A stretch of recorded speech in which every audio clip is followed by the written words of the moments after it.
Hello friends, welcome to my YouTube channel world and India. Friends, आपने दिलीप सिंह राणा का तो नाम सुना ही होगा, लेकिन क्या आपने उनके बायोग्राफी जानी है? यदि नहीं जानी तो आपको जानना चाहिए, क्योंकि इस बंदे का बायोग्राफी आपके जीवन में प्रेरणा का काम करेगा। इससे पहले कि हम वीडियो शुरू करें, आपसे एक रिक्वेस्ट है कि आप मेरे इस यूट्यूब चैनल को सब्सक्राइब कर लीजिए और बेल आइकन को प्रेस कर लीजिए, क्योंकि ऐसी ही वीडियो हमारे इस चैनल पर आती रहती है। तो चलिए फ्रेंड्स, फिर हम शुरू करते हैं। दिलीप सिंह राणा का जन्म हिमाचल प्रदेश के सिमरौर जिले के धीरैना गांव में 27 अगस्त 1972 को हुआ। इनके जन्म के समय इनके परिवार की आर्थिक स्थिति ठीक नहीं थी, जिसके कारण वो बचपन में अपनी पढ़ाई नहीं कर सके और अपने भाइयों की तरह उन्हें मजदूरी करना पड़ा। फ्रेंड्स, उन्होंने मजदूरी तो की, मजदूरी में भी वैसा काम जो पत्थर काटने का काम था। रोड के किनारे वो पत्थर काटा करते थे। उसके बाद मालाबार हिल पर एक होटल में भी काम किया। अतीत में दिलीप को एक आम इंसान के रूप में देखा जा सकता है, लेकिन असल में अगर देखा जाए तो इस आम इंसान ने अपनी मेहनत से ही खुद को खास बनाया। जो दिलीप की सबसे बड़ी ताकत दिखाई देती है, यानी उनकी लंबाई, वो असल में एक बीमारी है, एक्रोमेगली।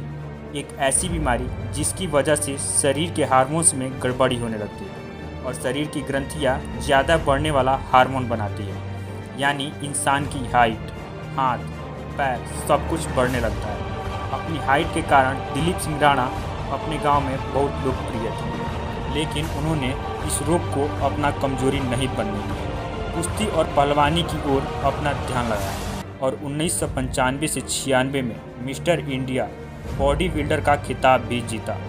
दिलीप का ये सफ़र आसान नहीं था।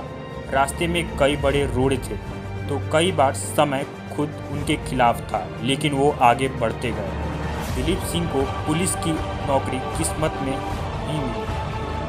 वो एक दिन रोड किनारे पत्थर तोड़ने का काम कर रहे थे। उसी दिन वहाँ से डीएसपी गुजर रहे थे। जब उन्होंने दिलीप को देखा, तब वो एक भारी पत्थर उठाकर एक जगह से दूसरी जगह ले जा रहे थे। इस बात से पुलिस का वो अफसर बहुत खुश हुआ और दिलीप की ताकत देख उसे पंजाब पुलिस में नौकरी दे दी। ये वो दौर था जब पत्थर उठाने वाला दिलीप सिंह पंजाब पुलिस में कांस्टेबल बन गया। दिलीप सिंह ने नौकरी तो की, लेकिन वो खुश नहीं थे। उन्होंने अपने गुरु आशुतोष महाराज से कहा कि वो देश के लिए कुछ करना चाहते हैं। इस समय दिलीप सिंह ने प्रण लिया था कि वो शराब, ड्रग्स या अन्य किसी भी गलत काम की ओर नहीं बढ़ेंगे। इसके बाद ही दिलीप सिंह ने कुश्ती की ट्रेनिंग शुरू की। ट्रेनिंग इतनी कड़ी थी कि पुलिस डिपार्टमेंट में भी कुछ लोग दिलीप को मदद मिलने लगी। 18 घंटे परिश्रम के बाद खली ने कुश्ती में नाम करना शुरू किया। दिलीप की ज़िंदगी में अब कुश्ती ने अपनी जगह बना ली थी। वो लगातार कई मैच जीत रहे थे। एक बार मैंगलोर जाते समय उन्होंने इंटरनेशनल रेसलिंग कंपटीशन यानी WWE के बारे में सुना। इसके बारे में उन्हें दोस्तों ने बताया था।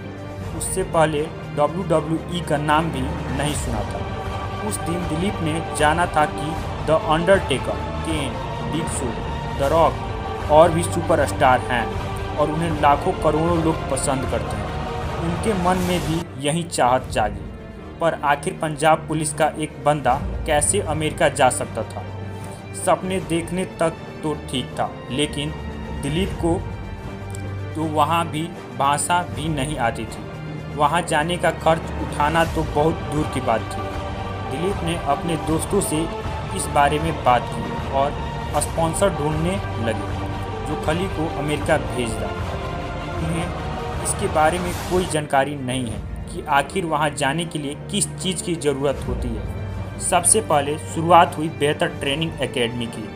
उस समय तो प्रोफेशनल रेसलिंग बहुत ज़्यादा आगे बढ़ गई थी और हार्वर्ड जैसी यूनिवर्सिटी से ग्रेजुएट होने के बाद भी नौकरी पाने की 100% गारंटी नहीं होती थी। फिर भी दिलीप ने अपना हाथ आजमाया और उन्होंने all pro wrestling school wrestling में एडमिशन ले लिया। उन्हें पंजाब पुलिस में इजाज़त मांग कर जाना था, लेकिन ऐसा हुआ नहीं और दिलीप ने अपनी नौकरी को दांव पर रखकर अमेरिका के लिए उड़ान भरी। सैन फ्रांसिस्को कैलिफोर्निया एयरपोर्ट पर उतरकर खली बहुत ही घबरा रहे थे, लेकिन आगे बढ़ते गए। खली ने वहां काफ़ी कुछ सीखा। अंतर्राष्ट्रीय स्तर पर कुश्ती के लिए उन्होंने तकनीक सीखी और स्कूल में भी उनकी ताकत देखकर सभी चौंक जाते थे। 1996 में दिलीप ने all pro wrestling of America में हिस्सा लिया और वहां जायंट सिंह के नाम से काम करने लगे। ऑल प्रो रेसलिंग में जायंट सिंह ने कई सारे नामी पहलवानों को धूल चटा दी। जायंट का पहला मैच टोनी जोन्स के साथ वेस्ट साइड प्लाज्मा के खिलाफ था। APW में अपनी ट्रेनिंग पूरी करने के बाद जायंट जापान के न्यू जापान प्रो रेसलिंग गए। 2001 में जायंट सिंह ने जायंट सिल्वा के साथ मिलकर टीम बनाई और NJPW के इतिहास में पहली बार इस हाइट के पहलवान एक साथ टीम में थे। टोक्यो डोम में एक ऐतिहासिक खेल खेला गया और यह दोनों दैत्यों की जोड़ी ने 4 पहलवानों को हरा दिया। पुलिस की नौकरी और WWE दोनों में देखते ही चुन लिए गए थे खली। इसके बाद वो दौर आया जिसके लिए दिलीप सिंह ने पंजाब में शुरुआत की थी। 2005 के अंत तक WWE का मैनेजमेंट अपनी कंपनी को बढ़ाने के बारे में सोच रहा था और वो जापान तक जा पहुंचे। WWE के एक बड़े अधिकारी ने जापान यात्रा के दौरान जायंट सिंह उर्फ दिलीप सिंह राणा उर्फ खली को देखा। खली को इस बार भी किस्मत ने मौका दिया था। जिस तरह पंजाब DSP खली को देखकर खुश हो गए थे, उसी तरह WWE के अधिकारी भी हुए। दिलीप सिंह राणा जो जायंट सिंह बन चुके थे, उनके लिए वो बहुत खुशी का मौका था, क्योंकि वो जिसके लिए आए थे 10 साल बाद आखिर उसकी ओर बढ़ ही चले थे। दिलीप सिंह राणा और द ग्रेट खली असल में एक सिक्के के 2 पहलू ही हैं। खली का नाम काली के नाम पर रखा गया, लेकिन क्योंकि WWE के रेसलर उस नाम को खली कहते थे, इसलिए दिलीप सिंह राणा काली से खली बन गए। WWE में खली का नाम पड़ा जब जायंट सिंह द ग्रेट खली बन चुके थे। इस नाम को भी अमेरिकनों ने ही रखा था और इसलिए WWE के बाद से हम द ग्रेट खली को इस नाम से जानते हैं। 2006 जनवरी में खली ने कंपनी में अपना काम शुरू कर दिया और अब खली को वो नाम चाहिए था जिसके लिए खली वहाँ गए थे। उन्हें भारत का नाम रोशन करना था। भारत में द अंडरटेकर सबसे ज़्यादा प्रसिद्ध थे। दुनिया भर में करोड़ों दीवाने थे। इसलिए खली से जब पूछा गया कि पहले मैच में उन्हें किससे कुश्ती लड़नी है, तो उन्होंने अंडरटेकर का नाम लिया। खुद रेसलिंग के भगवान कहे जाने वाले अंडरटेकर से लड़ना कोई आसान काम नहीं था।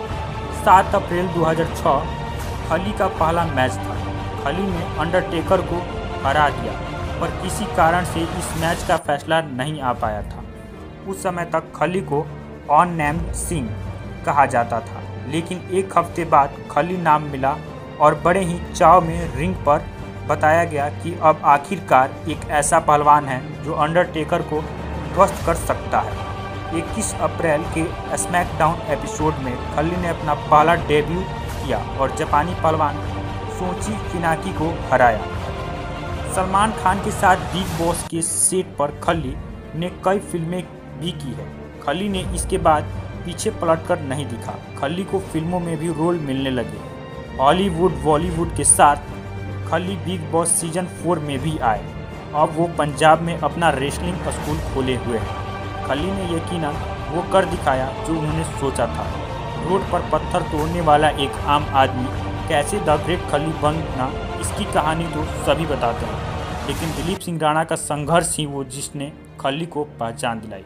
तो दोस्त, आपको ये वीडियो कैसी लगी? यदि ये वीडियो अच्छी लगी तो मेरे चैनल को सब्सक्राइब जरूर कीजिएगा और बेल आइकन को प्रेस कर लीजिएगा ताकि सभी जानकारी ऐसी ही आपके चैनल पर आती रहे।